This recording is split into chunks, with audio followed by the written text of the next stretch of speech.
Marami nakahang na teacher na yun. Pakawalan mo na yung 1 day. Kahit kung napin mo yung 2 days. At least nakita ng kuha na nag-hard ka talaga. Kaya marami nakahang, marami nakakalating ka. Pakawalan mo! Yung 2 day, uwi mo na! Putangin mo! Pakawalan mo! Ang ganun ba, Vic? Putangin na ba? Nakita nyo? Si Sara Duterte, hindi naman ang putang na yun. Ang maliit pa. Eh, naharap nga natin, alam na natin yan, maliit yan. Yung tatay niya, matagal sekretary namin sa Malacanang. Tatakbo-takbo yan doon. Eh, nagustuhan ng nanay ni Duterte. Si Mama. Kaya nga, David, ano yung mo, suwasal ka po, yung sa baba, kita ulit mo sa baba. Ang nanay ni Sara, flight attendant ko, nung panahon ko sa Pilipinas, kaya gusto, gandang ng nanay niya, gusto pa ng nanay niya. Hindi alam dito dito sa ang anak kung katarbato mo. Naawa. Naawa. Tsaka ano tayo ng anak ko siya, ano ba eh? Ang naging asawa, taga-norte.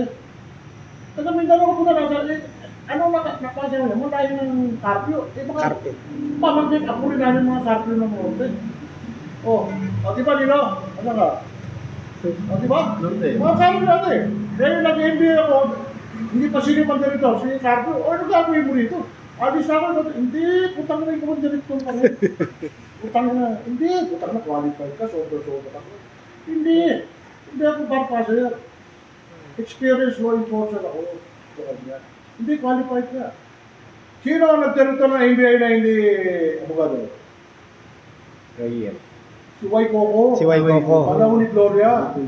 Ang pinagbasihan sa kanya, si Y. Coco, tao ko dati sa tax court grado niya. Yung panahon ko sa tax court grado natin, tao ko si Y. Coco. Kasi nasa presidential tax court ako, tax court ko. Nag-create kami ng tax court grado, siya yung buo. Ng tax court chairman, ang opisina niya, nandun sa gate 1 ng Camp Rame, tax court grado.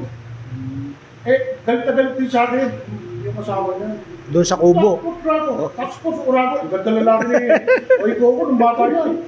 Sabi ni ginagano. Sabi nga nung kumaro ko. Ang nakano, may papakita dito ba? Pag nakikita ko pala yung mukha mo, parang gumagano ka ng mukha mo. Sabi na, gago ko yung mukha. Pastos nga yung asawa ko.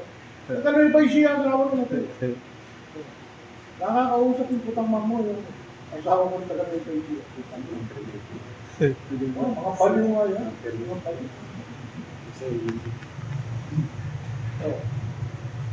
Okay ba ang mag-lecture? Ako mali na mag-lecture. Pero hindi pa nila alam yung VIP. Himay-himay ko sa inyo. Yung VIP. Ha? Hindi pa nila alam meaning. Yung VIP. Ito, sabi mo. Mga sasakyan yan. Ba't sumasakay doon sa sasakyan? Ba't sumasakay? Yung ano yung lalo yung tinatawag nilang yung security protection agent ngayon na social. Bakit? Nakita, sir, marami ba? Sir, pakicheck mo kayo din. Ang daming mali. Meron tama, kalahati lang. Nakaputan mo, sir, bakit hindi pa nag-iisa? Kalahati na eh. Ano ba sir ang mga tama nila? Hindi na mga ano. Ang ganun ba sir? Yung putang nila dahil nila. Eh, yung nakasakay na puta, eco-style mo ng kalaban mo na puta na yun. Eh, ranger na rin. Puta, ubusin lang ito na, pati nasa loob ng sasakyan. So, at saka ang barrel, ang bala, may tolerance yan, may maximum tolerance yan, nakain butase na, ulit ko, may sukat lang yan. Yung ano, yung ulit ko pag ginagay, pang emergency lang yun, makikalis ka po pala.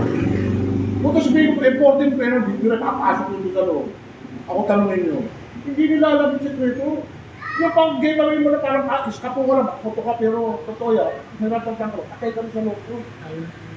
At saka ilalim mo, walang ano yun, walang bulletproof yun, pwede mo isa na granada yun, ano.